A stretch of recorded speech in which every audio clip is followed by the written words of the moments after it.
اللهم صل على سيدنا محمد وعلى آله وصحبه وسلم. بسم اللہ الرحمن الرحیم.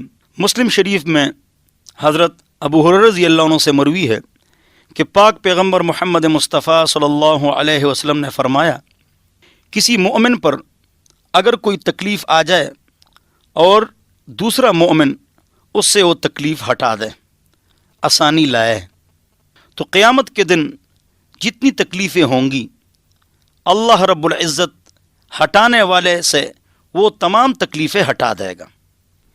اور جس کے اوپر کوئی تنگی ہے دوسرا آدمی اس پر آسانی لائے تو اللہ دنیا اور آخرت میں اس کے اوپر آسانی لاتے ہیں.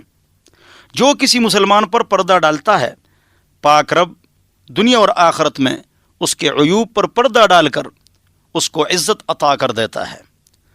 اور پاک رب بندے کی مدد کرتا رہتا ہے جب تک ایک بندہ ایک مسلمان کی مدد میں لگا رہتا ہے.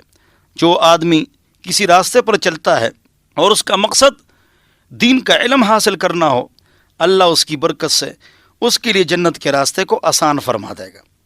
اور ایک قوم اللہ کے گھروں میں سے ایک گھر میں جمع ہوتی ہے اور کتاب اللہ کی تلاوت کرتی ہے اور اس کا درس دیتی ہے، سکینہ سکون ان کے اوپر اترتا ہے اور رحمت ان کو ڈھانپ لیتی ہے اور فرشتے ان کو ڈھانپ لیتے ہیں.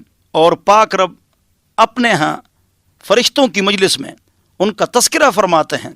اور آگے کی بات غور سے سنو کہ جس کو اس کا عمل پیچھے کر دے تو نسب اس کو آگے نہیں کر سکتا. اگر ایک آدمی عالم مفتی یا سید ہو، اگر اپنے لیے وہ کچھ کر کے دکھائے اور نیک اعمال لے جائے تو ٹھیک ہے، لیکن میں سید کا عالم کا مفتی کا بیٹا ہوں اس وجہ سے میری بخشش ہو جائے گی.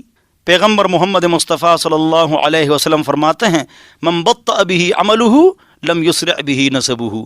جس کو اس کا عمل پیچھے کر دے تو اس کا نسب اس کو آگے نہیں کر سکتا ہے. اللہ ہم سب کو عمل کی توفیق عطا فرمائے. اللهم صل على سيدنا محمد وعلى آله وصحبه وسلم.